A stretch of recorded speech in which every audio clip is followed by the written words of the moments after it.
Uma outra dimensão da figura de Cristo, voltando a Dostoiévski. Dostoiévski diz o seguinte, e isso é uma coisa extremamente relevante, está escrevendo em 1860 por aí, mas é hoje. Ele diz o seguinte: a consciência sem Deus é um horror.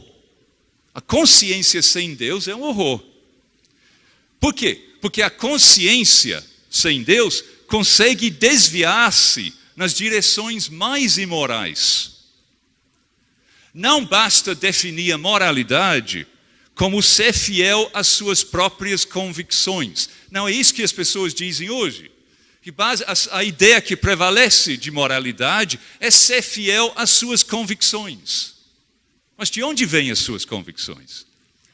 Aí Dostoiévski diz, temos que nos perguntar sempre, minhas convicções são válidas ou não? Só existe uma maneira de testá-las, Cristo. Estar em harmonia com as nossas convicções internas não é moralidade, é apenas honestidade. Para mim, Dostoiévski diz, só existe um modelo e ideal moral, Cristo. Eu me pergunto, Cristo teria queimado os hereges? Não. Então, queimar hereges é um ato imoral. Nesse sentido, podemos nos perguntar de vez em quando se conseguimos imaginar Cristo se comportando como alguns dos nossos líderes evangélicos. Se a resposta for não, então vamos tirar a conclusão óbvia. Uma outra frase de um outro autor que eu gosto muito, um místico cristão inglês do século XIV, chamado Walter Hilton. E ele afirma o seguinte, uma recomendação para nós. Abra sua percepção espiritual à humanidade de Cristo. Abra sua percepção espiritual à humanidade de Cristo. Nós sabemos, obviamente, os evangelhos mostram isso claramente, que Cristo é divino e humano. As duas coisas ao mesmo tempo, plenamente divino e plenamente humano. Mas aqui ele está pensando a questão da humanidade de Cristo. Porque muitas vezes a gente enfoca mais a divindade dele. E é importante a gente manter em equilíbrio esses dois lados. Aí Walter Hilton diz, meditar constantemente na humildade da humanidade de Cristo ajuda a destruir os pecados graves e implantar as virtudes. Meditar na humildade da humanidade de Cristo. Isso para mim sintetiza a mensagem que eu quero dar hoje. Né? Meditar na humildade da humanidade de Cristo. Aí Walter Hilton diz, vista, ponha como roupa, vista a semelhança de Cristo. Ou seja, o que ele vai dizer? Qual é a semelhança de Cristo? Como ele vai descrever a semelhança de Cristo? Aí ele termina. Vista a semelhança de Cristo. Ou seja, a humildade e o amor. Essas duas coisas. A humildade e o amor. Eu acho que a meditação nos evangelhos, sobretudo na humanidade, na humildade da humanidade de Cristo, se tornou ainda mais importante em nossos dias, quando a fé evangélica se popularizou e perdeu a sua especificidade. Então, essas são algumas ideias, né, quanto à importância de recuperarmos os evangelhos. Eu quero fazer uma ponte com uma frase que eu ouvi do Ariovaldo, da última vez que ele me convidou para esse evento, Missão na Íntegra, que se não me engano foi em Pindamonhangaba, né, Ari? Faz 1 ano e meio ou mais. E na mesa lá, o Ari falou uma coisa muito interessante, que me tocou e me fez refletir muito. Ele falou, bom, o Brasil tem uma forte cultura religiosa da troca, da barganha. Né? Claro, porque a herança do catolicismo português, das religiões africanas, das religiões indígenas, tudo conduziu nesse sentido. Então, essa forte cultura religiosa da troca permeia também o meio evangélico. Aí eu fiquei pensando, bom, o que fazer em vista disso? Como é que a gente pode ir superando, debelando essa cultura da troca, da barganha? A gente pode substituir com o quê, afinal?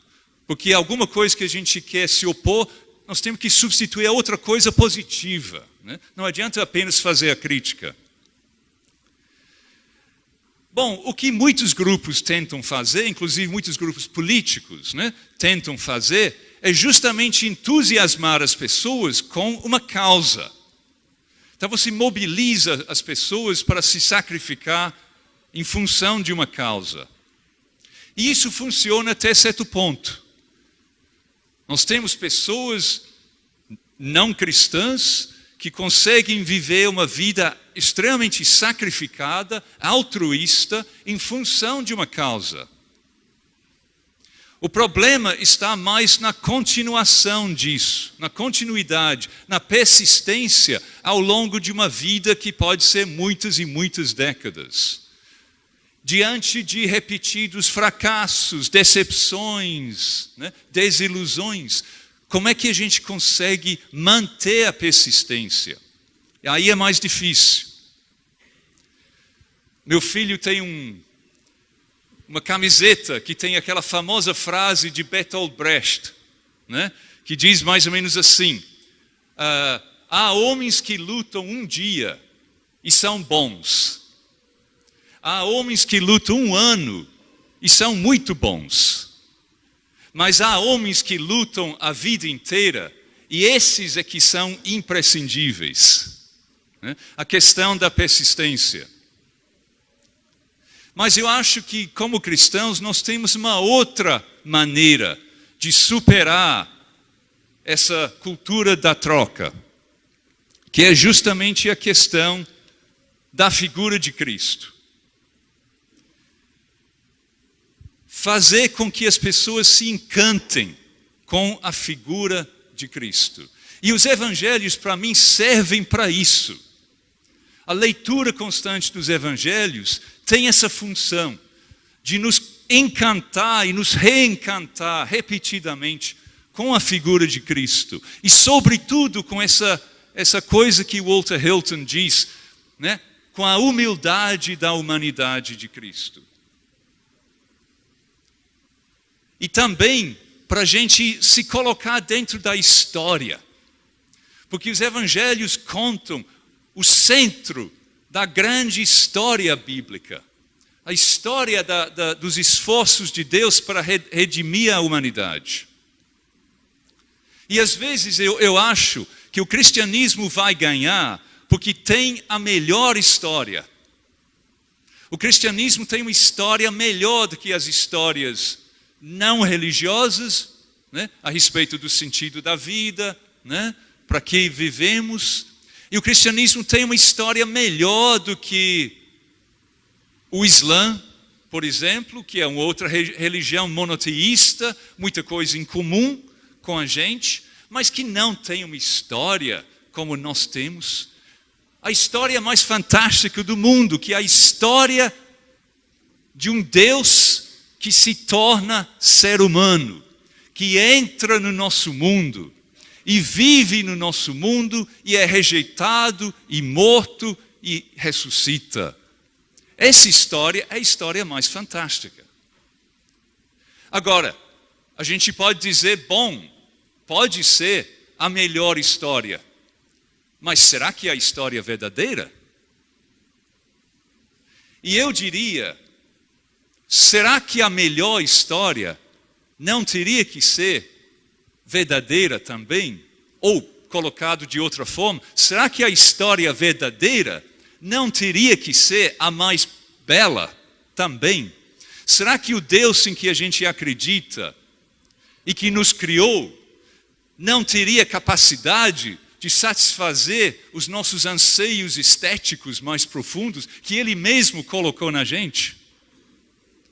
Às vezes nós temos um Deus muito pequeno, um Deus muito limitado. E eu acho que justamente o Deus que é retratado na história bíblica é certamente um Deus que é capaz de fazer isso. E para mim, discipular, criar discípulos é justamente isso. É criar pessoas que ouvem a história, que ouvem repetidamente a história e vivem através dela.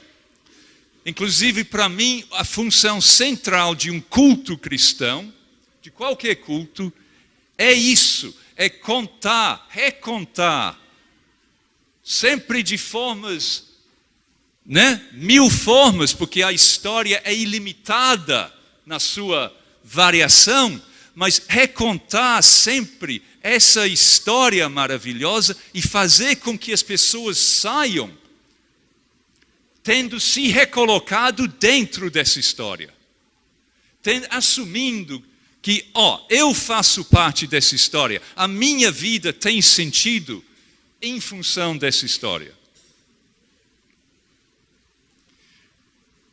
Bom, em função disso, eu gostaria que a gente olhasse o texto do lava-pés.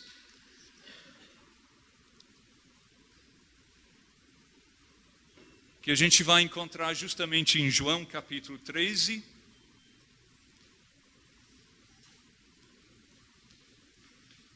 E eu vou pedir para alguém fazer a leitura, porque eu esqueci meu óculos e mesmo com essa Bíblia de letra gigante que eu tenho, eu não consigo enxergar muito bem o texto. Então eu vou pedir para alguém fazer a leitura para mim. Não sei se vai ter problema com a gravação por causa disso. Não, tudo bem, né? Então, primeiro eu gostaria que alguém lesse os versículos 1 a 3. João capítulo 13, versículos 1 a 3. Algum voluntário, por favor. Ora, antes da festa da Páscoa, sabendo Jesus que já era chegada a sua hora de passar deste mundo para o Pai, como havia amado os seus que estavam no mundo, amou-os até o fim. É acabada a ceia, tendo já o diabo posto no coração de Judas Iscariotes, filho de Simão, que o traísse. Jesus, sabendo que o Pai tinha depositado nas suas mãos todas as coisas, e que havia saído de Deus, e que ia para Deus.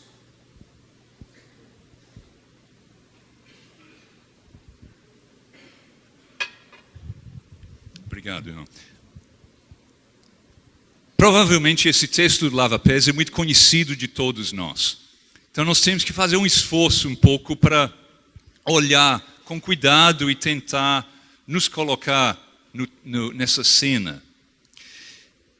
Esse incidente do lava-pés ocorre durante a refeição, no meio da refeição, e não na chegada. Na chegada seria o momento normal de lavar os pés, né? Porque as ruas eram empoeiradas, as pessoas usavam sandálias abertas, então se lavava os pés na chegada.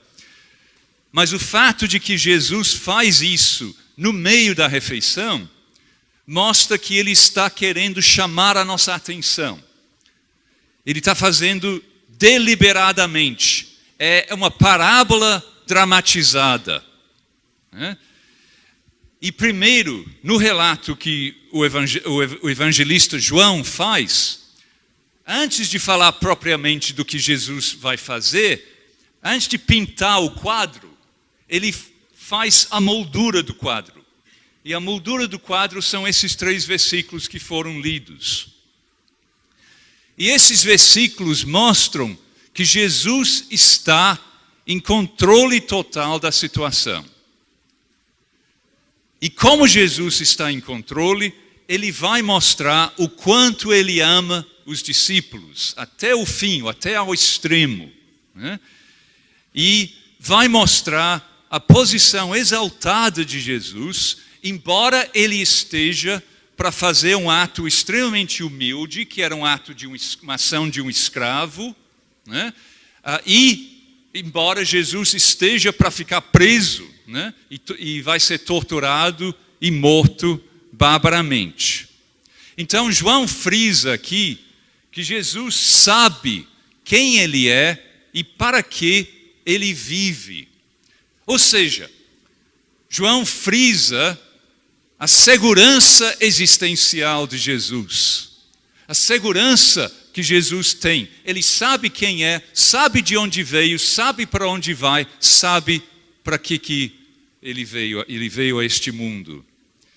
Aquela frase que eu citei da romancista inglesa, né, falou do ego masculino inseguro, né? E a insegurança é terrível, né? Mas é justamente a segurança de Jesus que possibilita a humildade dele. Só pode ser humilde quem é seguro. O inseguro não consegue ser humilde. Isso, novamente, nós teríamos que contrastar com alguns exemplos de lideranças que a gente vê hoje em dia. Então, Jesus vai fazer aqui o serviço mais humilde.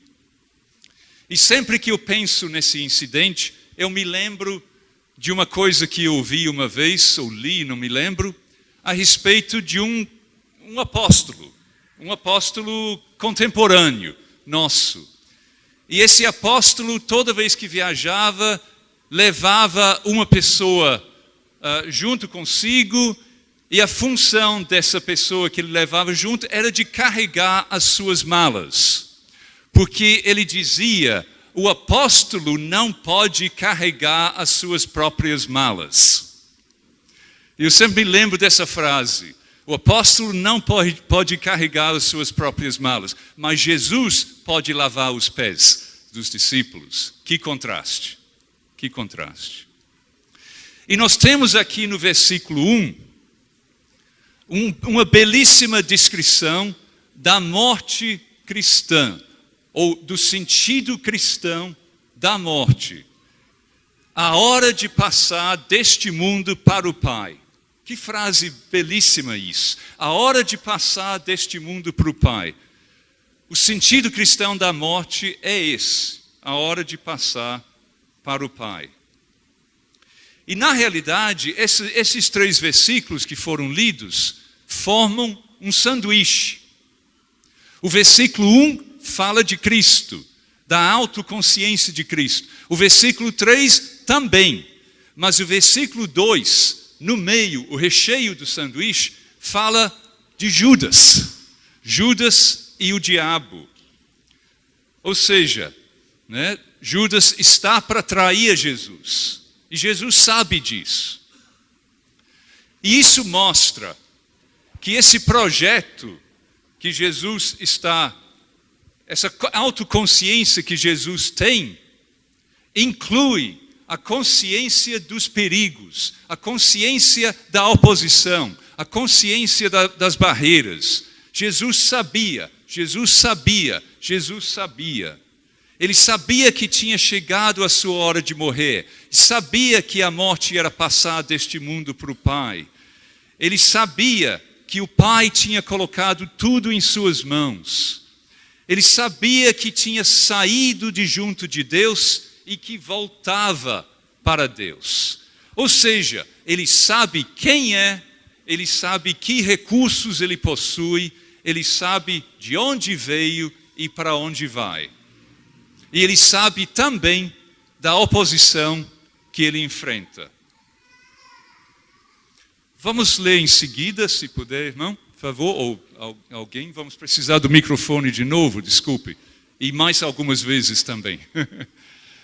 Versículos 4 a 7.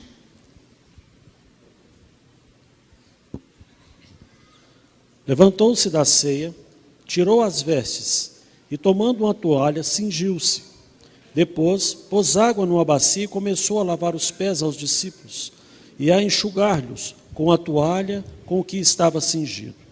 Aproximou-se, pois, de Simão Pedro, que lhe disse: Senhor, tu lavas-me os pés a mim? Respondeu Jesus e disse-lhe: O que eu faço não sabes tu agora, mas tu o saberás depois. Esses versículos falam do caráter de Nosso Senhor, porque a imagem que a gente tem dele é fundamental para o nosso discipulado. E é interessante aqui a gente imaginar a cena. Aliás, isso é uma coisa interessante, uma disciplina interessante a gente cultivar. Quando, por exemplo, você lê um texto, principalmente um texto dos evangelhos, mas pode ser um texto de outra parte da Bíblia também, muitas vezes.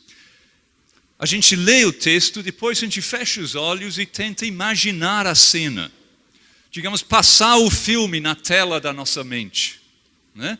E aí você passa o filme e percebe as suas reações, né? Percebe as suas emoções. E inclusive uma outra coisa, depois de fazer assim, uma outra coisa que a gente pode fazer é passar o filme novamente, só que você se coloca dentro da cena. Você se imagina, nesse caso, como um dos discípulos, cujos pés são lavados por Jesus, né? Então é muito interessante fazer esse exercício. Então, imaginando essa cena aqui, né? Jesus de repente se levanta, tira a roupa de cima, toma uma toalha, coloca a toalha no cinto e ele enche uma bacia de água. E ele começa a lavar os pés dos discípulos um por um. Silêncio. Silêncio de perplexidade, de espanto. O que está acontecendo? Por que ele está fazendo isso? Os discípulos se olham perplexos. A gente ouve o som da água caindo na bacia. O som de Jesus desatando as sandálias, depois colocando-as novamente. A ação de Jesus é a ação de um escravo. Então, que luz esse incidente lança sobre o caráter da pessoa que reivindica a nossa lealdade única. Interessante isso. O Gandhi, né, o grande herói da independência indiana, né, Gandhi era um hindu que lia muito os evangelhos, gostava muito do Sermão do Monte, citava muito, mas ele chegou à conclusão que ele podia dar um trono a Jesus, mas ele não podia dar um trono solitário. Ele só podia dar um trono a Jesus junto com as outras figuras do panteão hindu. Mas nós sabemos que Jesus de fato reivindica um trono solitário, uma lealdade exclusiva, única. Mas qual é o caráter da pessoa que faz essa exigência tão alta da gente? É muito importante a gente saber, faz muita diferença saber que a pessoa que reivindica minha lealdade e amor é esse homem humilde, não um homem arrogante, prepotente, inseguro. A minha imagem de Cristo ou me ajuda ou me atrapalha no discipulado. E é bom a gente lembrar nesse contexto quem são as pessoas cujos pés Jesus está lavando. São 10 pessoas que vão fugir, uma pessoa que vai negá-lo e uma pessoa que vai traí-lo. Porque ele lava os pés de Judas também. Ou seja, não é um grupo de grandes santos. É um grupo como nós. Pessoas como nós. Fracassados na vida cristã, fracassados na vida moral. E há um grupo como esse, Jesus lava os pés. E tem uma frase muito interessante sobre esse texto de um autor que eu achei, um ex-arcebispo anglicano, e ele diz o seguinte: nós estamos prontos, talvez, a sermos humildes diante de Deus. Afinal, Deus é Deus, nós não somos, né? Então, não é tão difícil nesse sentido a gente ser humilde diante de Deus, mas não queremos que Ele seja humilde diante de nós. Tudo bem eu ser humilde diante de Deus, mas Deus ser humilde diante de mim, assim é demais. Gostaríamos que Ele, que tem todo o direito, se gloriasse na sua grandeza e bondade. Porque aí, Ele fazendo assim, nós poderíamos ter o direito de nos gloriar nos nossos êxitos, nas coisas que nos elevam acima das outras pessoas. E eu acho que isso tem a ver com o problema de Pedro no versículo 8. A humildade de Deus é normativa. A humildade de Deus é normativa. E a descrição detalhada desse incidente, muitas vezes os evangelhos são muito sucintos, né? A gente gostaria de ter mais detalhes. Mas nesse incidente o evangelista dá muitos detalhes. E eu acho que ele faz isso justamente para frisar: olha, precisa imprimir essa verdade nas nossas mentes. Deus se despe e fica com a roupa de um escravo a alguns centímetros na frente do meu nariz. E como é que eu reajo a isso? Como é que eu reajo? Será que eu sinto vontade de menosprezá-lo? Será que a gente acha que uma ação dessas não convém com a dignidade de uma pessoa importante? O apóstolo não pode carregar as suas próprias malas? É interessante que o Islã, o Maomé, para ele, Jesus é uma figura muito importante, um grande profeta. No entanto, eles dizem, não era filho de Deus e não morreu na cruz. Por que não? Por que eles negam a crucificação? Porque eles acham que a crucificação seria desonrosa para Deus. Seria uma desonra dizer que Deus permitiu que o seu grande profeta sofresse dessa forma. Não pode ser.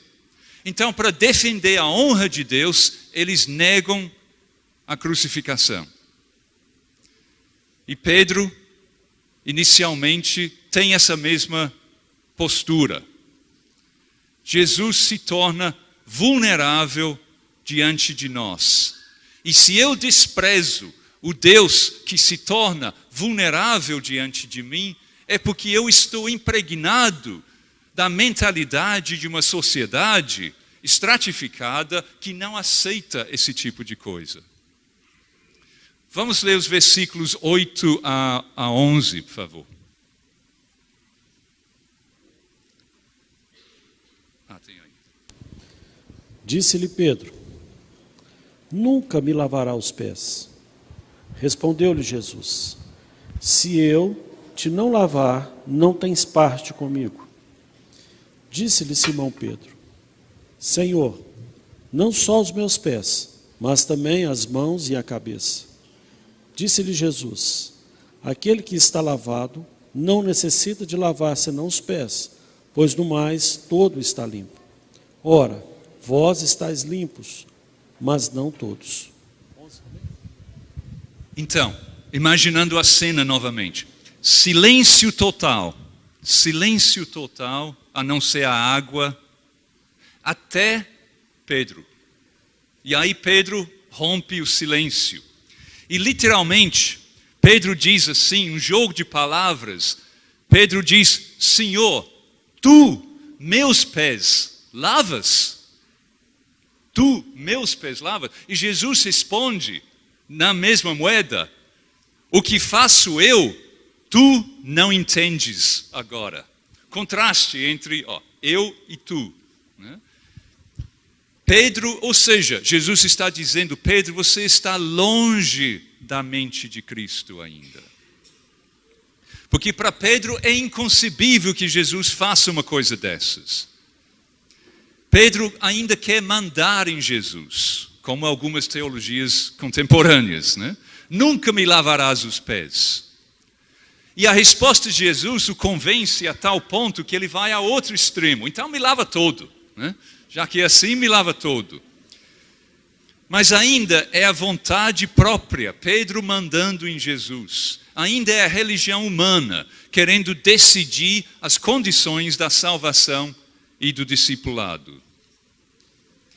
Vamos ler os versículos, a última leitura, 12 a 17. Porque bem sabia ele quem o havia de trair. Por isso disse, nem todos estáis limpos.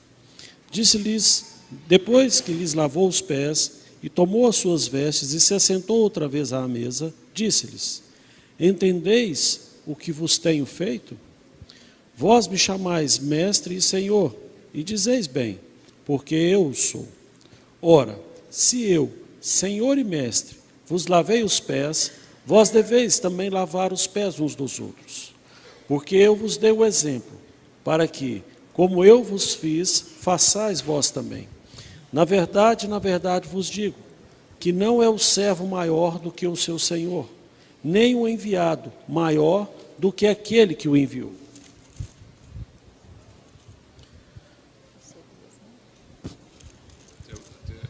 Até o 17. Se sabeis essas coisas, bem-aventurados sois se a fizerdes. Obrigado, muito obrigado, irmão. Então, a última lição, né, dessa história.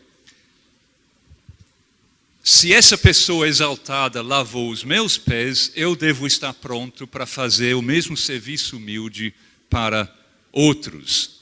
Bom, essa lição parece óbvia, mas o autor que eu citei antes, o arcebispo anglicano, tem uma frase muito interessante sobre isso. Ele diz assim, com alegria lavaríamos os pés de nosso Senhor, mas Ele, desconcertantemente, lava os nossos pés e nos manda lavar os pés do nosso próximo. Seria mais fácil para nós lavar os pés de Jesus do que lavar os pés dos outros. Mas é justamente isso. Jesus não diz, eu lavei os pés de vocês, vocês têm que lavar os meus. Não, ele diz, eu lavei os pés de vocês, vocês têm que lavar dos outros. Então, a mais óbvia lição, né, dessa história do lava-pés é essa. Colocar-se na posição de Cristo na sua humildade. Contra todas as teologias modernas que dizem que o exemplo de Cristo na sua primeira vinda não vale para nós, né? Mas é justamente o exemplo de Cristo na primeira vinda que nós temos que imitar. Mas isso significa nos deixar vulneráveis a que outros nos desprezem. Assim como eu posso sentir desprezo por Jesus, porque Ele se torna vulnerável diante de mim, se a gente fizer a mesma coisa, outros podem desprezar a gente.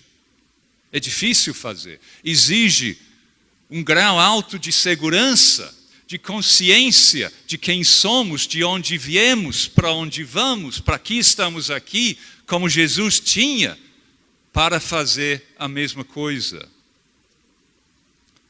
Significa não tratar os irmãos com acepção de pessoas, lavar os pés, mesmo daqueles que a gente considera traidores.